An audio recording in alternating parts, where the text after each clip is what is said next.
নমস্কাৰ সকলোকে স্বাগতম জনাইছো আসাম কেৰিয়াৰ পইণ্ট ইউটিউব চেনেলটোলৈ আৰু আমি যেহেতু অগ্নিবীৰ ইণ্ডিয়ান আৰ্মি অগ্নিবীৰৰ কাৰণে প্ৰস্তুতি চলাই আছো আৰু এটা আপোনালোকৰ কাৰণে খুবই ভাল খবৰ যে আমাৰ যেটো অগ্নিবীৰৰ বেটছ আছিলে আমাৰ এপত যেটো অগ্নিবীৰৰ বেটছ চলি আছিলে সেই বেটছটোৰ প্ৰাইচটো একদম কম কৰি দিছো আমি অনলি 499 रुपीस ঠিক আছে এতিয়া মাত্ৰ 499 টকা পেমেন্ট কৰি আপোনালোকে এই সম্পূৰ্ণ বেটছটো পাই যাব আৰু প্ৰাইচটো ড্ৰপ কৰা এটাই কাৰণ যে সকলোৱে এফৰ্ডেবল নহয় আৰু 999 টকা দিটো পেমেন্ট কৰিব নোৱাৰে সো 499 ত আপোনালোকে একদম 50% অফ পাব এতিয়া 499 रुपीसত সম্পূৰ্ণ কোৰ্সটো পাই যাব তাৰ লগতে যিমানখিনি ক্লাস হৈছিলে গোটেইখিনি ক্লাস আপোনালোকে এতিয়া ৰেকৰ্ডেড পাই যাবগে ঠিক আছে তো অগ্নিবীৰৰ কাৰণে এতিয়া প্ৰিপাৰেচন চলাব লাগিব ধুমধামকে কাৰণ আমাৰ মাজত মাত্ৰ 1 মাহ সময় আছে এতিয়া যদি আমি এপ্ৰিল মাহ গুছি যায়গে এপ্ৰিল মাহ শেষ হ'বলৈ হৈছে আৰু মাজত মাত্ৰ মে মাহটো থাকিব আৰু এই 1 মাহত যদি আপোনালোকে ভালদৰে প্ৰিপাৰেচন কৰিম বুলি ভাবিছে যদি দিনে ৰাতিয়ে কষ্ট কৰিম বুলি ভাবিছে তেতিয়াহলে আমাৰ এই বেচটো জয়েন কৰি লওক কাৰণ আসামিজ মিডিয়ামত আপোনালোকে যদি যায় কোটো এনে ধৰণে অগ্নিবীৰৰ কাৰণে ক্লাसेছ বিলাক নাপায় কাৰণ আমাৰ ইয়াতে খুব সুন্দৰভাৱে আমাৰ অগ্নিবীৰৰ বেচত ক্লাছ বিলাক হৈ আছে ঠিক আছে তাৰ লগতে আৰু এটা কথা জনাই থওঁ আমাৰ অগ্নিবীৰৰ যিখন ই-বুক আছিলে বা যিখন পিডিএফ আছিলে তো পিডিএফ টোৰ প্ৰাইস আমি 199 ৰাখিছিলো আৰু এটোৰ প্ৰাইসটো আমি কি কৰিছো এতিয়া অনলি 149 কৰি দিছো ঠিক আছে 149 ত আপোনালোকে এই ই-বুকখন পাই যাবগে ইয়াতে আপোনালোকে 4500 প্লাস এমসিকিউ পাব তাৰ লগতে 15খন মডেল পেপাৰ আছে প্ৰিভিয়াস ইয়াৰ কোৱেশ্চন পেপাৰ আছে গুটেইখিনি ইয়াত ইনক্লুড থাকিব আৰু এই পিডিএফ খন যদি আপোনালোকৰ প্ৰয়োজন হয় এটো আমাৰ নাম্বাৰ দেখিছে এই নাম্বাৰটোত এবাৰ হোৱাটছএপত মেছেজ কৰিব ঠিক আছে 9678914511 এই নাম্বাৰটোত এবাৰ হোৱাটছএপত মেছেজ দি জনাই দিব যে আপোনালোকৰ পিডিএফ টো লাগে বা যদি আপোনালোকে কোৰ্সটো ল'ব বিচাৰিছে মাত্ৰ 500 টকা খৰচ কৰক এবাৰ নিজৰ ওপৰত 500 টকা এটা খৰচ কৰি চাওকচোন 500 টকাত বহুত ডাঙৰ এটা মূল্য নহয় আমি ভাবো যে 500 টকাটো বহুত ডাঙৰ এটা মূল্য নহয় আমাৰ মেইনটেনেন্সৰ কাৰণে জাস্ট 500 টকা এটা আপোনালোকৰ পৰা লৈছো নহলে আমি ফ্ৰী অফ কষ্টটো পঢ়াই থাকিব লাগে পঢ়াই থাকিব পাৰিলো নহয় নহয় কিন্তু আমাৰ টিচাৰ সকলক স্যালাৰি দিব লাগে টিমক স্যালাৰি দিব লাগে তাৰ পৰা আমাৰ যিখিনি অফিস আছে অফিসটোৰ যিখিনি মেইনটেনেন্স আছে গুটেইখিনিৰ কাৰণেহে অনলি 500 ত দিছো তাতকে আৰু কমাব পৰা নাই যদি পাৰিলোহেঁতেন ফ্ৰী অফ কষ্টটো পঢ়াই দিব পাৰিলোহেঁতেন ঠিক আছে তো আমি ভাবো যে 500 টকা দি যদি আপোনালোকে অগ্নিবীৰত সিলেকশনটো ল'ব পাৰে বা কষ্ট যদি কৰে বহুত কষ্ট কৰিব লাগিব এটো সঁচা কথা যে কম্পিটিটৰ বহুত আছে আৰু পোষ্ট কম তো কম্পিটিটৰ বহুত হোৱাৰ কাৰণে আপোনালোকে নিজেও বহুত কষ্ট কৰিব লাগিব সো যদি কষ্ট কৰিম বুলি ভাবিছে তেতিয়াহলে আমাৰ এই বেচটো জয়েন হৈ লওক অনলি 500 দি ঠিক আছে সো এতিয়া আমি কি ডিসকাস কৰিম মেইনলি আমি আজি স্যাম্পল পেপাৰ ডিসকাস কৰিম ঠিক আছে স্যাম্পল পেপাৰ আমাৰ অগ্নিবীৰৰ যিখন স্যাম্পল পেপাৰ দিছে অফিচিয়েল ওয়েবসাইটত সেই তাৰে স্যাম্পল পেপাৰৰ মেথছৰ খিনি মই আজি আপোনালোকৰ এখন স্যাম্পল পেপাৰৰ মেথছৰ কোৱেশ্চন খিনি আনিছো তো একদমে ধুনিয়াকে আপোনালোকে ডিমান্ড কৰি আছিলে বহুতে যে কমেন্টত জনাই আছিলে মেছেজত জনাই আছিলে যে স্যাম্পল পেপাৰ লাগে তো স্যাম্পল পেপাৰ আহি গৈছে যদি আপোনালোকে ভিডিওটো ভাল পায় এটা লাইক কৰি দিব আৰু যদি নতুনকে আহিছে আমাৰ চেনেলটো সাবস্ক্ৰাইব কৰি দিব ঠিক আছে তো আমি ডিসকাস কৰো ফাৰ্স্ট কোৱেশ্চনটো দিছে the sum of 4 and its reciprocal is অৰ্থাৎ 4 আৰু ইয়াৰ প্ৰতিক্ৰমৰ যোগফলটো কিমান হ'ব এতিয়া 4 বুজি পাইছো কিন্তু ইয়াৰ প্ৰতিক্ৰম বুলি ক'লে আমি কি বুজিব ঠিক আছে ৰেচিপ্ৰকেল বা প্ৰতিক্ৰম কি হয় তো প্ৰতিক্ৰম কাক কয় চাওক 4 আৰু ইয়াৰ যদি প্ৰতিক্ৰমটো উলিয়াবলৈ যায় 1/4 ঠিক আছে এটোই হৈছে প্ৰতিক্ৰম 2 যদি হয় 2 প্ৰতিক্ৰম কি হ'ব 2 প্ৰতিক্ৰম হৈছে 1/2 ওকে 1/2 প্ৰতিক্ৰম কি হ'ব 1/2 প্ৰতিক্ৰম কি হ'ব তেতিয়া হয়তো হৈ যাবগে 2 ওকে সো এইগিটা হৈছে প্ৰতিক্ৰম এটা এইগিটা অকল যোগ কৰিব কৈছে 4 আৰু ইয়াৰ প্ৰতিক্ৰম অৰ্থাৎ 1/4 এটাক যোগ কৰক তো যোগ কৰিলে কি হ'ব 4 + 1/4 এটা যদি এলসিএম লয় 4 আহিলে 4 4 গুণ 16 যোগ 1 16 1 17 17/4 ওকে 17/4 এটো হ'ব আমাৰ আনসাৰ অপশন সি ওকে অপশন সি হৈ যাবগে কারেক্ট আনসার তো এটোই হয় একদমে ইমান বহুত বেছি টান দিয়া নাই কোৱেশ্চন বিলাক চাইছো সো হয়তো এক্সামত এবাৰ এনেকুৱা ধৰণে আহিব যেহেতু এটি অফিচিয়েল ওয়েবসাইটত দিছে ন এক্সামৰ কোৱেশ্চন বিলাক এনেকুৱা ধৰণে আহিব the HCF of 12 18 22 is 12 18 আৰু 22 ৰ HCF কি হয় 12 18 আৰু 22 ইয়াৰ যদি HCF উলিয়াবলৈ যায় আমি শৰ্ট ট্ৰিক্সতে উলিয়াম সবতকে আমি আমাৰ ক্লাস বিলাকতো শৰ্ট ট্ৰিক্সত শিকাই দিছো তো শৰ্ট ট্ৰিক্সত কৰিবলৈ যাওঁতে কি কৰিম আমি এটা এনেকুৱা ধৰণৰ মৌলিক সংখ্যা লম যিটো মৌলিক সংখ্যা তিনিওটাকে হৰণ যাব ঠিক আছে একৰ বাহিৰে একটো মৌলিক নহয় যেটো মৌলিক সংখ্যা বিলাক কি আছিল 2 3 হয়নে 5 7 হয়নে 11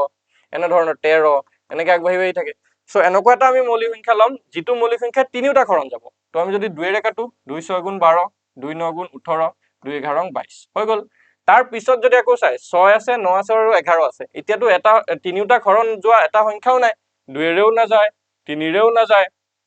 2 ৰে কৰিলে অকল 6 যাব 3 ৰে কৰিলে 9 আৰু 6 যাব কিন্তু 11 তো নাযায় আৰু কোনো এনেকুৱা সংখ্যা নাই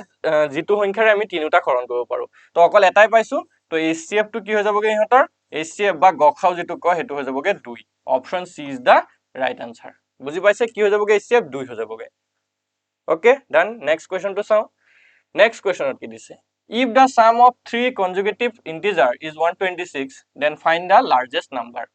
যদি তিনটা ক্ৰমিক পূৰ্ণ সংখ্যাৰ যোগফল 126 হয় তেন্তে আটাইতকৈ ডাঙৰ সংখ্যাটো নিৰ্ণয় কৰক বুলি কৈছে এতিয়া তিনটা ক্ৰমিক সংখ্যা কাক কয় তো আমি एग्जांपल লও एग्जांपल যদি আমি চাও তিনটা ক্ৰমিক সংখ্যা মানে কি হ'ব 1 2 3 এনেকুৱা ধৰণৰ হ'ব পাৰে বা 4 5 6 এনেকুৱা ধৰণৰ হ'ব পাৰে বা 10 11 12 এনেকুৱা ধৰণৰ হ'ব পাৰে তো এইবিলাক হৈছে ক্ৰমিক সংখ্যা ক্ৰমিক পূৰ্ণ সংখ্যা এতিয়া এটাক যদি আমি লেট সাপোজ এটাক আমি x ধৰিছো লেট এটা সংখ্যা x দেন নেক্সট কি হ'বগে x + 1 তাৰ পিছৰটো কি হ'ব x + 1 ৰ পিছৰটো কি হ'ব x + 2 হৈ যাব এই তিনটা হৈছে ক্ৰমিক পূৰ্ণ সংখ্যা x x + 1 আৰু x + 2 এতিয়া আমাক according to কোৱেশ্চনত যদি চাও কোৱেশ্চন মতে কি কৈছে এই তিনটা সংখ্যাৰ যোগফল 126 ঠিক আছে according to কোৱেশ্চন আমি যদি যাও x + 1 + x + 2 আৰু ইয়াৰ ভ্যালু কি হ'ব 126 হ'ব এতিয়া যদি ইয়াৰ পৰা x ৰ ভ্যালু উলিয়াই দিও তেতিয়া আমি সংখ্যাটো পাই যাম x x x যোগ কৰিলে 3x + 1 আৰু 2 যোগ কৰিলে 3 = 126 এতিয়া 3 টো হিফালে লৈ গলে মাইনাস 3x = কি হ'ব 126 ৰ পৰা 3 মাইনাস কৰক 123 123 x ৰ ভ্যালু লাভ 123/3 হল 3 4 গুণ 12 3 গুণ 3 41 সো আমাৰ x ৰ ভ্যালু কি ওলাইছে 41 ওলাইছে এতিয়া যদি আমি চাও x ৰ ভ্যালু 41 আটাইতকৈ ডাঙৰ সংখ্যাটো নিৰ্ণয় কৰক বুলি কৈছিলে সো ইয়াৰে ভিতৰত যদি চাই আটাইতকৈ ডাঙৰ কোনটো হয় এটো হৈছে আটাইতকৈ সৰু এটো হৈছে মিডলটো আৰু এটো হৈছে আটাইতকৈ ডাঙৰটো তো কি হ'ব 41 + 2 41 + 2 = কিমান 43 okay 43 is the right answer option D টো হৈ গলগে কারেক্ট আনসার একো বুজাত খেলিমিল নাই যদি কিবা অসুবিধা পায় কমেন্টত জনাব কিবা অসুবিধা পালে কমেন্টত আনসারটো মানে আপোনালোকৰ ডাউটটো জনাই দিব ঠিক আছে নেক্সট এটো যদি চাই the weight in kg of 12 students of a class as given below what is the average weight of the students এটা শ্ৰেণীৰ 12 জন শিক্ষাৰ্থীৰ ওজন কিলোগ্ৰামত তলত দিয়া ধৰণৰ হয় বিদ্যাৰ্থীসকলৰ গড় ওজন কিমান হ'ব এতিয়া চাওক 12 জন ষ্টুডেন্টস আছে এজনৰ 40 এজন 45 এনেকে ঘৰি কি আছে 12 জনৰে ওজন কিটা দি থোৱা আছে ওকে এতিয়া কৈছে ইহঁতৰ গড় উলিয়াবৰ কাৰণে সো সিম্পল ওয়েট আমি গড় উলিয়াবলৈ জানো সকলোৱে হয়নে নহয় সকলোৱে আমি এভাৰেজ শিকাইছো কেনেকে কৰিব লাগে তো 12 জন ষ্টুডেন্টৰ প্ৰথমতে কি কৰক ওজনখিনি মানে প্লাস কৰি দিয়ক 40 + 45 + 60 + 80 ওকে এনেকে গোটেইখিনি প্লাস কৰি দিয়ক 65 লৈকে তাৰ পিছত কি কৰিব এই লাষ্টৰ 65 লৈকে প্লাস কৰক দেই তাৰ পিছত কি কৰিব ইয়াক 12 ৰে ডিভাইড কৰি দিয়ক ঠিক আছে 12 ৰে যদি ডিভাইড কৰি দিয়ে তেতিয়া কি পাই যামগে গড় পাই যামগে ওকে এটো একদম সিম্পল কথা হয় যে যিমান কিটা আমাৰ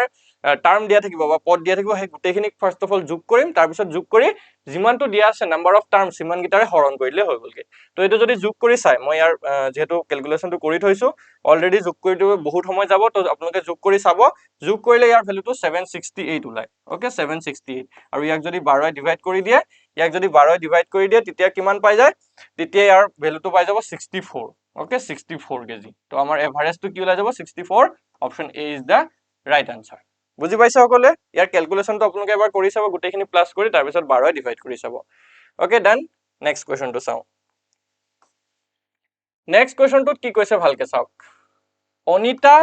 appeared in 2 consecutive tests and scored 60 and 80 marks out of 100 if the weightage of this exam is 50% is each find her final score Anita একেৰাহে দুখন পৰীক্ষাত অৱতীৰ্ণ হৈছিল আৰু এখৰ ভিতৰত এটাত 60 পাইছিল এটাত 80 নম্বৰ পাইছিল যদি এই পৰীক্ষাবোৰৰ ওজন মানে কি কৈছে ওয়েটেজৰ কথা কৈছে যে 50% হয় অৰ্থাৎ এটো যিখিনি মাৰ্কস পাইছিলে মাৰ্কস তো টোটাল 50% হয় তেতিয়া হলে তেওঁৰ চূড়ান্ত নম্বৰ কিমান হ'ব নিৰ্ণয় কৰক বুলি কৈছে চূড়ান্ত নম্বৰ বা ফাইনাল স্কোৰ কিমান হ'ব কি হ'ব 80 হ'ব নে 70 নে 75 নে 65 তো ইয়াতে চাওক এখৰ ভিতৰত কিমান পাইছিলে আউট অফ 100 এখৰ ভিতৰত কিমান পাইছে এটাত 60 পাইছিলে আৰু এটাত 80 পাইছিলে ঠিক আছে তো ইহঁতৰ যেহেতু নাম্বাৰটো 50% হৈ যাব তো 60 ৰ 50% কিমান 60 50% হৈছে 30 অৰ্থাৎ আধা আৰু 80 60 50% অৰ্থাৎ আধা হৈছে 40 তো এই দুটা যদি প্লাস কৰে 30 আৰু 40 তেতিয়া কি হৈ যাব 70 তো ইহঁতৰ যেটো 50% এভাৰেজ মাৰ্ক এটো টোটাল নাম্বাৰটো বা চূড়ান্ত নম্বৰটো কি হ'বগে 70 হৈ যাব তো অপচন কি হ'ব B is the right answer ঠিক আছে বি টো হৈ যাবগে কাৰেক্ট আনসাৰ নেক্সট 6 নম্বৰ কোৱেশ্চনটো ট্ৰাই কৰক সকলোৱে which of the following fraction is equivalent to 5% ঠিক আছে অৰ্থাৎ নিম্নলিখিত কোনটো ভগ্নাংশ 5% সমান হয় এতিয়া আমি ভগ্নাংশৰ পৰা সৰি ফ্ৰেকশনৰ যেটো আছে ন অনুপাত যেটো শতাংশ আছে শতাংশৰ পৰা ভগ্নাংশলে আমি নিয়া জানো ঠিক আছে শতাংশৰ পৰা ভগ্নাংশলে কেনেদৰে নিব লাগে আৰু ভগ্নাংশৰ পৰা শতাংশলে কেনেকৈ নিব লাগে আমি এইবিলাক অলৰেডি ক্লাছত শিকাইছো সো ইয়াতে যদি চাই 5% আছে হয় নহয় 5% যদি ভগ্নাংশত নিব লাগে তে কি কৰিব 100 ৰে ডিভাইড কৰিলে হৈ গল তো এটো হৈ যাব 5/100 আৰু 5/100 যদি আপোনালোকে শৰ্ট ফৰ্মত লৈ আহে কটাকটি কৰে 5 এগুণে 5 5 বিসং 100 1/20 is the right answer code আছে অপশন বি আছে অপশন বি টো হ'ব কারেক্ট আনসার বুজি পাইছে একদম ইজি হয় নেক্সট 7 নম্বৰ কোৱেশ্চনটো চাওক The ages of Mohit and his sister are in the ratio 3:4 at present. If Mohit age is 18 years old, how old is his sister at present? Mohit আৰু তেওঁৰ ভনিয়েকৰ বয়সৰ অনুপাত দি আছে 3:4 যদি মোহিতৰ বয়স 18 বছৰ হয় তেন্তে বৰ্তমান তেওঁৰ ভনিয়েকৰ বয়স কিমান হ'ব ঠিক আছে কিহৰ কথা কৈছে মোহিত এন্ড মোহিত সিস্টাৰ ঠিক আছে মোহিত সিস্টাৰ বুলি আমি লিখিছো আৰু তেওঁলোকৰ বয়সৰ যেটো অনুপাত হেতু কিমান হয় 3:4 ওকে 3:4 এতিয়া ভালদৰে চাওক এটা কথা ইয়াত দি থৈছে মোহিতৰ যেটো বয়স হেতু 18 বছৰ বুলি দি থৈছে হয়নে মোহিতৰ বয়সটো আমাক কিমান দি থৈছে 18 বছৰ দি থৈছে এতিয়া আমি মোহিতৰ বয়সটো ধৰি লৈছো 3x বুলি তেতিয়া সিস্টাৰৰ বয়সটো কি হ'ব 4x ওকে মোহিতৰ বয়সটো আমি কি ধৰিছো 3x বছৰ তেতিয়া সিস্টাৰৰ বয়সটো কি হ'ব 4x বছৰ হল এতিয়া অলৰেডি আমাক দি থৈছে যে মোহিতৰ বয়স 18 বছৰ হয় অৰ্থাৎ কি আমি কি গম পাইছো যে 3x ৰ ভ্যালুটো 18 নহব জানো তেতিয়া x ৰ ভ্যালুটো কি হ'ব 18/3 যিটোৰ ভ্যালু 6 হয় তো x ৰ ভ্যালু যদি 6 হয় তেতিয়া আমি বায়কৰ বয়সটো বা ভনিয়েকৰ বয়সটো উলিয়াব পাৰো আসলতে ভনিয়েক বুলি কৈছে কিন্তু অনুপাতত ডাঙৰ হ'ব মানে 3 কে 4 টো ডাঙৰ সো 4x কিমান হ'ব 4 * 6 6 4 গুণ কিমান 24 বছৰ নহয় জানো 24 বছৰ অপশন ডি হ'ব শুদ্ধ উত্তৰ বুজি পাইছে অপশন ডি টো হৈ গলগে কাৰেক্ট আনসাৰ এতিয়া আমি নেক্সট কোৱেশ্চনটোলৈ আগবাঢ়িব পাৰিম ঠিক আছে নেক্সট কোৱেশ্চনটোলৈ আগবাঢ়ো চাওক 8 নম্বৰ কোৱেশ্চন কি কৈছে if 3:7 is equal x is to 4 then what is the value of x 3:7 ঠিক আছে 3:7 টো যদি x অনুপাত 4 হতে সমানুপাতিক হয় এই চিনটোৱে সমানুপাতিক বুজাইছে তেতিয়া হলে x ৰ মান কিমান হ'ব এতিয়া এটা কথা ভালদৰে মন কৰিব আমি 3:7 টো কেনেকৈ লিখিব পাৰো 3/7 বুলি লিখিব পাৰো আৰু x is to 4 টোক আমি কি বুলি লিখিব পাৰো x/4 বুলিও লিখিব পাৰো আৰু এই অনুপাতটোৰ সমানুপাতিকৰ জাগাত সমান বহুৱাই দিয়ক তেতিয়া আমি কি পাই যাম x ৰ মান পাই যাম তো এফালে 3 4 গুণ 12 তলত 7 আৰু ইয়াত x ৰ মান থাকি গলগে তো x ৰ ভ্যালু কিমান লাগিব 12/7 লাইছে একদম ইজি কোৱেশ্চন হয় নহয় 12/7 অপশন বি হল option B is the right answer easy question একদম ইজি কোৱেশ্চন হয় ইমান একদম পেপাৰ টান নাকাটে গম পাইছো আমি the simple interest on 2000 at 6% per annum in 3 years is 3 বছৰত প্ৰতি বছৰে 6% হাৰত 2000 ৰ সৰল সুদ কিমান হ'ব এতিয়া সৰল সুদ উলিয়াবলৈ আমি শিকিছো অলৰেডি আমাৰ যেটো সিম্পল ইন্টাৰেষ্টৰ ক্লাস আছে এটো আপলোড হৈছে আমি লাইভ ক্লাস গৈছিলো তো সিম্পল ইন্টাৰেষ্ট উলোৱাৰ যেটো ফৰ্মুলা আছে এসআই উলোৱাৰ ফৰ্মুলা এটো সকলোৱে জানো আমি PRT/100 হয় নহয় PRT/100 তো এতিয়া p ৰ ভ্যালু হৈছে 2000 এটো হৈছে p মানে প্ৰিন্সিপাল এমাউন্ট r মানে হৈছে ৰেট অফ ইন্টাৰেষ্ট 6% আৰু t মানে হৈছে টাইম 3 বছৰ হল তো PRT মানে কি হ'ব 2000 পূৰণ 6 পূৰণ 3 আৰু তলত কি হ'ব 100 ঠিক আছে এতিয়া শূন্য দুটা কাটিলো ইয়াৰ দুটা শূন্য কাটিলো এটা থাকি গল 20 6 আৰু 3 তো 2 6 গুণ 12 3 12 36 360 ওকে 360 হৈ যাবগে সিম্পল ইন্টাৰেষ্ট কোড আছে অপশন বি আছে অপশন বি টো হৈ গলগে কারেক্ট আনসার বুজি পাইছে বুজাত কিবা অসুবিধা পালে জনাব মই কৈছো যে আমাৰ বুজাত যদি অসুবিধা থাকে তেতিয়া হলে আমি পিছত খেলিমিলি লাগিব আৰু প্ৰবলেম হ'ব তেতিয়া আপোনালোকে কিন্তু নোৱাৰিব ক্ৰেক কৰিব নোৱাৰিব সেই কাৰণে আপোনালোকে কিবা অসুবিধা পালে জনাব নেক্সট কোৱেশ্চন to চাওক a car covers 38,000 meter in 120 minute what is the speed of car in km/h এখন কাৰে 120 মিনিটত 38000 মিটাৰ অতিক্ৰম কৰিছে গাড়ীখনৰ গতিবেগ কিমান হ'ব কিলোমিটাৰ প্ৰতি ঘণ্টাত উলিয়াব দিছে এতিয়া আমাৰ কিমান দিয়া আছে টাইমটো কিমান দিয়া আছে টাইমটো দিয়া আছে 120 মিনিট হল আৰু ডিসটেন্সটো কিমান দি আছে আমাৰ 38,000 মিটাৰ ঠিক আছে এতিয়া আমি জানো স্পীড ইকুৱেল কি speed equal distance upon time এটো আমাৰ ফৰ্মুলা হয় এই ফৰ্মুলাটো মনত ৰাখি থব speed equal distance upon time এতিয়া ইয়াত কিন্তু আমাৰ উলিয়াব দিছে কিলোমিটাৰ প্ৰতি ঘণ্টাত তো ইয়াক মিনিটটোক যদি আমি ঘণ্টালৈ লৈ যাওঁ 120 ডিভাইড বাই 60 হৈ যাব শূন্য শূন্য কাটিলে 6 12 যাব দুবাৰ তো এটো 2 আৱাৰ হৈ যাবগে ইয়াক যদি মিটাৰটো কিলোমিটাৰত লৈ যায় 38,000 টো কি হ'বগে 38,000 divided by 1,000 হ'ব কাৰণ 1 কিলোমিটাৰত 1 কিলোমিটাৰত কিমান থাকে 1000 মিটাৰ নাথাকে জানো সো 1000 এ ডিভাইড কৰিলে কি হ'ব এটো কাটি গল থাকিলে 38 কিলোমিটাৰ হৈ গল সো এটো আহি গল কিলোমিটাৰত এটো আহি গল আৱাৰত এতিয়া ডাইৰেক্ট হেৰি উলিয়া দিওক স্পিড তো ডিসটেন্স হৈ গলকে 38 আৰু টাইম হৈ গলকে 2 আৱাৰ 38 ক 2 এ ডিভাইড কৰিলে কি হ'ব 19 হল 19 কিলোমিটাৰ পাৰ আৱাৰ হ'বগে কোড আছে অপশন সি আছে option C is the right answer কি হৈ যাবগে অপশন সি টু শুদ্ধ উত্তৰ হৈ যাব বুজি পাইছে একদমই সিম্পল হয় একদমই সিম্পল বহুত বেসিক কোৱেশ্চন দিছে হয় না বহুত বেসিক কোৱেশ্চন বিলাক ভৰাইছে হতি নেক্সট টু চাওক the sum of 2x plus 3x 3y minus 9z and 7y plus 3z is এই দুটাৰ যদি আমি প্লাস কৰি দিও সাম মানে কি যোগফল 2x plus 3y minus 9z আৰু 7y plus 3z ৰ যোগফলটো কিমান হ'ব তো এটো যদি যোগ কৰি দিয়ে 2x plus 3y minus 9z okay 9z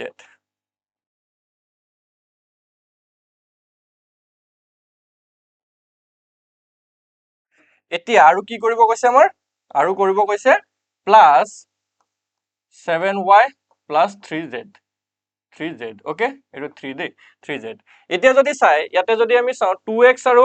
x ৰ লগত একো নাই তো 2x এ হ'ব plus 3y আৰু ইফালে plus 7y তো 10y হৈ গল গেটো তাৰপিছতে minus 9z আৰু plus 3z তো minus 9z ৰ পৰা 3z গুচি গল minus 6z সো এটোই হ'ব answer 2x plus 10y minus 6z 2x plus 10y minus 6z option B is the right answer hall option B টো হৈ গল গে correct answer next 12 number question to solve if the four angles of a quadrilateral are in the ratio 1:2:3:2 then the smallest angle is যদি এটা চতুৰ্ভুজৰ চাৰিটা কোণৰ অনুপাত 1:2:3:2 হয় তেন্তে আটাইতকৈ সৰু কোণটো কি হ'ব এতিয়া এটা চতুৰ্ভুজ যদি আমি চাও এনা ধৰণৰ চতুৰ্ভুজ নাথাকে জানো যিকোনো চতুৰ্ভুজৰ নাথাকক কিয় ইয়াৰ যদি আমি চাৰিটা এংগল যোগ কৰি দিও লেটস সাপোজ গুটেকিটা A B C D হয় okay A B C D এতিয়া যদি angle A plus angle B plus angle C plus angle D যদি কৰো সদায় যিকোনো ট্ৰায়াঙ্গেল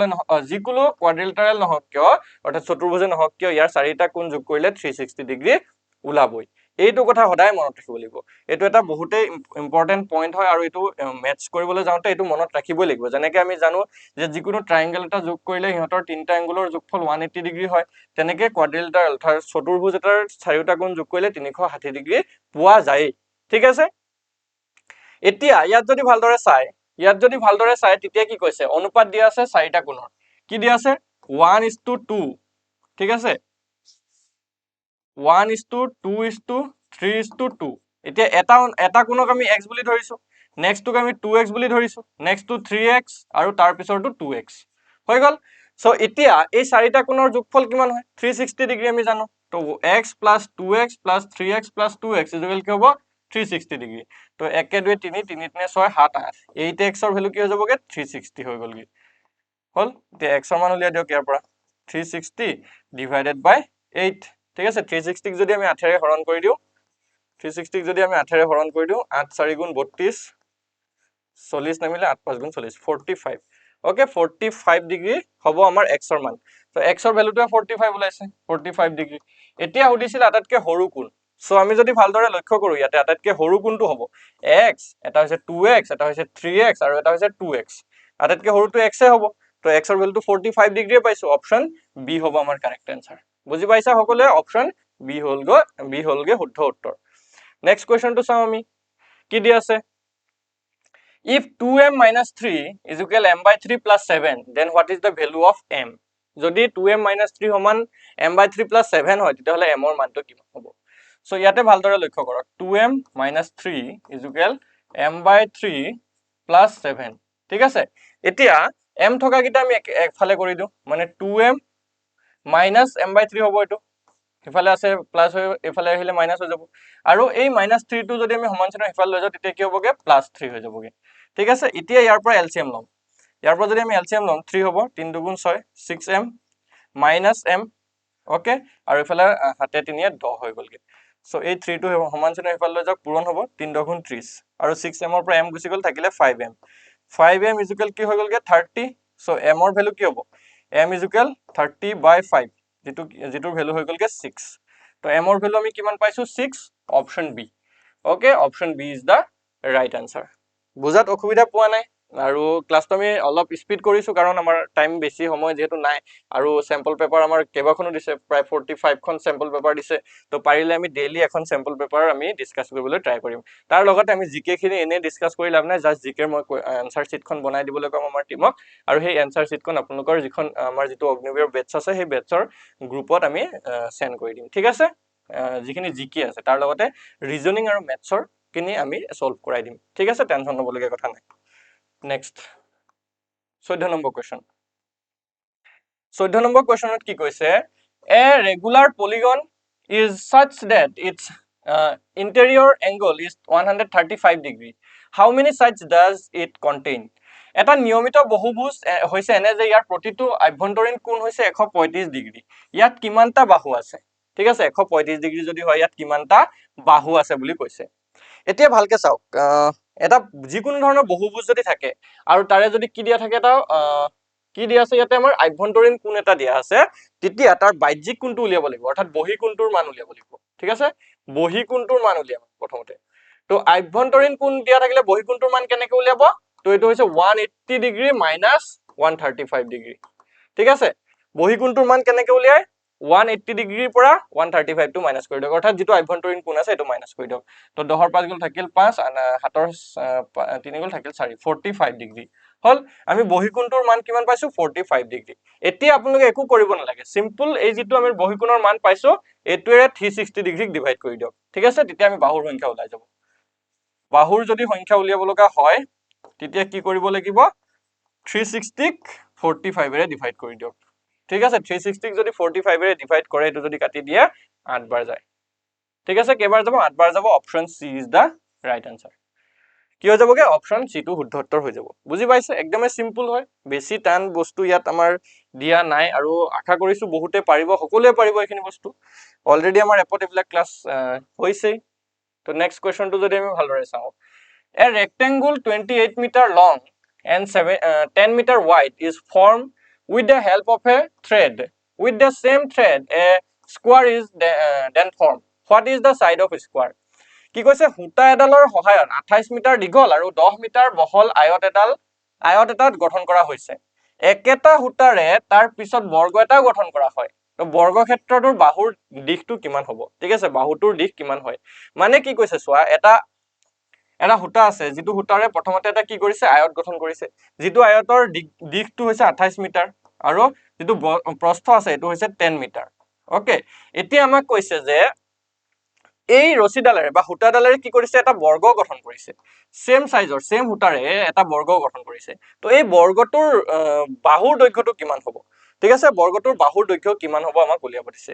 তো ইয়াতে যদি ভালদৰে চোৱা ইয়াত কোৱেশ্চনটোত আমাক কেনেকৈ বুজাইছে যে এই গুটে ৰছিডালৰ দৈৰ্ঘ্যটো প্ৰথমতে উলিওৱা আৰু এই গুটে ৰছিডালৰ দৈৰ্ঘ্য বা হুটাডালৰ দৈৰ্ঘ্য কেনেকৈ উলিয়াব ইয়াৰ যদি আমি পৰিসীমা উলিয়াই দিওঁ ইয়াৰ যদি অৰ্থাৎ এই আয়তটোৰ যদি আমি পৰিসীমাটো উলিয়াই দিওঁ আৰু আয়তৰ পৰিসীমা উলিওৱা আমি সকলোৱে জানো সূত্ৰটো হয় না পেৰিমিটাৰ তো এটো হৈছে 2 * l + b ওকে যেটোৰ ভ্যালু কি হ'ব 2 * 28 + 10 হল 28 + 10 হলে কি হ'ব 38 2 * 38 কৰিলে হৈ গল আৰু এটো কৰিলে কি হ'ব 2 * 8 = 16 6 কৰিলে 1 2 3 6 1 76 মিটাৰ হল 76 মিটাৰ হল ইয়াৰ পেৰিমিটাৰটো সম্পূৰ্ণ যেটো ইয়াৰ দৈৰ্ঘ্য আছে এটো হলকে 76 মিটাৰ এতিয়া সেম এই 76 মিটাৰে থাকিব হুটাডালৰ দৈৰ্ঘ্য আৰু এটো এই 76 মিটাৰে কি কৰিব বৰ্গটোৰ পৰিসীমাটো হ'বগে এই 76 মিটাৰৰ কি হ'বগে বৰ্গটোৰ পেৰিমিটাৰটো হ'ব এতিয়া আমি বৰ্গৰ পৰিসীমাটো পাইছো তো বৰ্গটোৰ বাহুটোৰ দৈৰ্ঘ্য উলিয়াব লাগে সাইডটো উলিয়াব লাগে তো সিম্পল কি কৰিব লাগিব আমি বৰ্গৰ যেটো সাইড পেৰিমিটাৰ উলিওৱা ফৰ্মুলা হেতু আছিল 4a তো এটো সিম্পল 76 ক 4 এ ডিভাইড কৰি দিলে ওলাই যাব তো 4 * 4 থাকিলে 36 4 * 9 = 36 19 হল 19 হ'ব শুদ্ধ উত্তৰ অপশন ডি হল 19 মিটাৰ বুজি পাইছে এতিয়া সকলোৱে সো আশা কৰো আপোনালোকৰ সকলোৰে ভাল লাগিলে যদি আপোনালোকৰ এনেকুৱা ধৰণৰ আৰু মডেল পেপাৰখিনি লাগে গোটেইখিনি তেতিয়াহ'লে আপোনালোকে ভিডিঅ'টো লাইক কৰিব আমাৰ চেনেলটো ছাবস্ক্ৰাইব কৰিব আৰু কাষত থকা বেল আইকনটো দবাই দিব তাৰ লগতে যদিহে আপোনালোকে 499 ৰুপিছত অনলি 499 ৰুপিছত আমাৰ কোৰ্সটো ল'ব বিচাৰে অলৰেডি এনে ধৰণৰ গোটেইখিনি ক্লাছ আমি তাতে